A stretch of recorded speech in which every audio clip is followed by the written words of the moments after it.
আসসালামু আলাইকুম, সুলতানাজ কিচেনে আপনাদেরকে স্বাগত। আজ আমি অন্য স্বাদে অন্য রকম করে চিড়ে ভাজা করে দেখাবো। তার জন্য লাগছে চিড়ে, কুচনো পেঁয়াজ, শুকনো লঙ্কা, নুন, সর্ষের তেল আর লাগছে কুচনো কাজু। এবার কড়াইয়ে আমি 6 চামচ মতো তেল গরম করলাম, যেহেতু আমার চিড়েটা আছে 500 গ্রাম।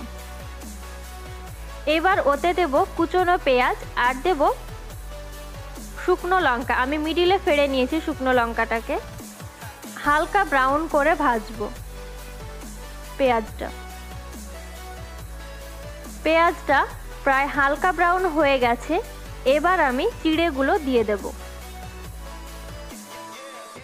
এবার ভালোভাবে তেলের সাথে মিক্সড করে নেব চিড়েগুলো, নেড়ে নেড়ে।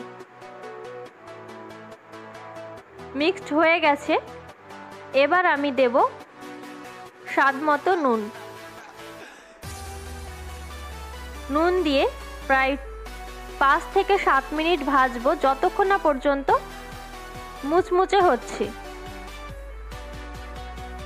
7 মিনিট পর ফিরে এলাম, চিড়েটা মুচমুচে হয়ে গেছে।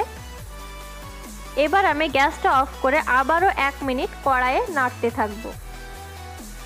তৈরি হয়ে গেল চিড়ে ভাজা। ওপরে আমি কাজু ছড়িয়ে দিলাম।